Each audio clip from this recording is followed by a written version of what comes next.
El podcast de Javier Fernández Aguado, una producción de Intelivoz.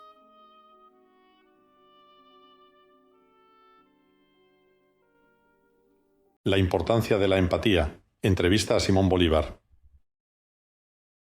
En los últimos años vengo empeñándome en empatizar de forma intelectualmente rigurosa con personajes relevantes. Comprender los razonamientos de líderes y manipuladores genera colosales enseñanzas para el management. Inauguré con el mayor sabio griego en entrevista a Aristóteles, Lid. Proseguí con el segundo mayor asesino de la historia en entrevista a Stalin.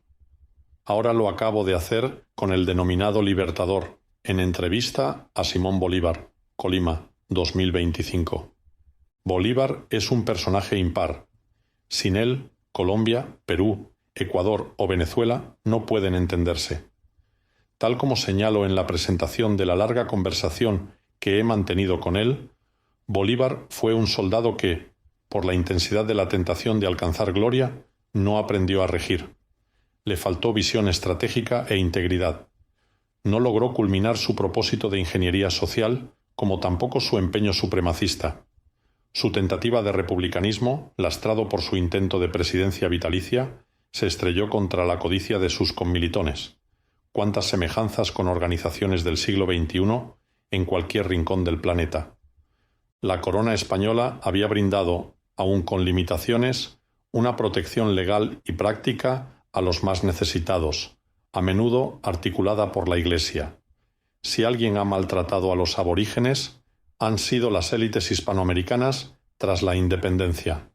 Sorprende a los estudiosos de ambos lados del Atlántico, entre los que destaca el mexicano Juan Miguel Zunzunegui, que España siga fungiendo como chivo expiatorio para camuflar los crímenes de los mandatarios americanos que contemplaron y contemplan a los indígenas como seres de segunda categoría.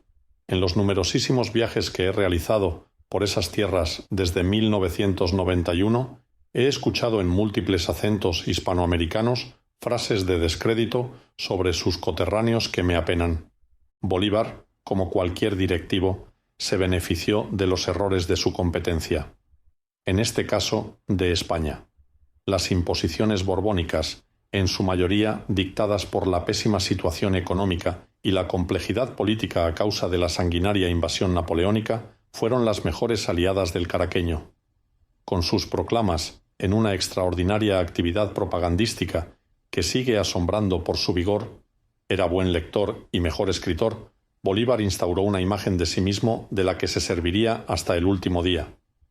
Ni Julio César en su Guerra de las Galias, ni Napoleón, con sus artículos dictados para ser leídos en París, lo hicieron mejor desde el punto de vista de la comunicación. Nada hubo parecido a esa apelación emocional en el bando peninsular. Peninsular y no español, porque españoles eran los líderes de ambos bandos. Los realistas, tras unas reformas insuficientes, despacharon aquel enfrentamiento sin ganarse los corazones de los implicados. Entre las barbaries ordenadas directamente por Bolívar, destaca la ejecución a machetazos, en 1814, de 800 prisioneros y enfermos españoles en el Hospital de La Guaira. Fueron, en fin, enfrentamientos de españoles contra españoles, unos peninsulares y otros americanos, o de americanos contra americanos, unos criollos y otros pardos, todos españoles por sus ancestros y algunos americanos por su cuna. Los nativos fueron los verdaderos derrotados. La historia de Bolívar despliega mucho de novelesca. Su jactancia herida, de la que brotó su afán, se camufló en la altísima estima que sentía de sí mismo. Sus fortalezas son debilidades y viceversa. Su anhelo de gloria y la abrumadora confianza en sí mismo fueron su perdición, como en tantos directivos que olvidan que la primera y esencial habilidad comportamental ha de ser la humildad.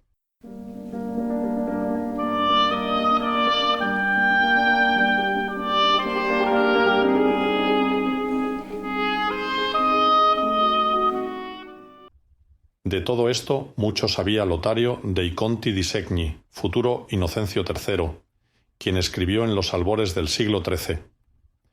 Tan pronto como el ambicioso es promovido al honor, Se exalta en soberbia y se desboca en jactancia. No se preocupa de ser útil, sino que se gloría en mandar. Presume ser mejor porque se ve superior. Pero no hace bueno el rango, sino la virtud, no la dignidad, sino la honestidad.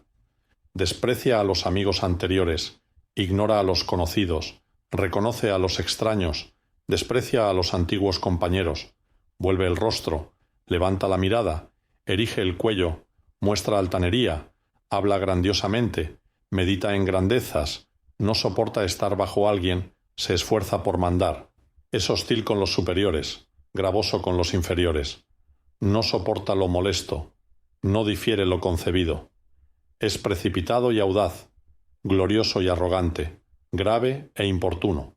Esto en el siglo XIII, en el XIX y en el XXI. A lo largo de los últimos 35 años he visitado el templo en el que Bolívar se casó en Madrid, sus residencias en Colombia y Venezuela, los jardines en los que se solazaba, enclaves donde se reunió o la ventana por la que escapó en Bogotá de ser finiquitado tras su enésimo relajo amatorio con Manuela Sáenz. Su figura sigue atrayendo. Cada cual, tras leer la entrevista, saque sus conclusiones.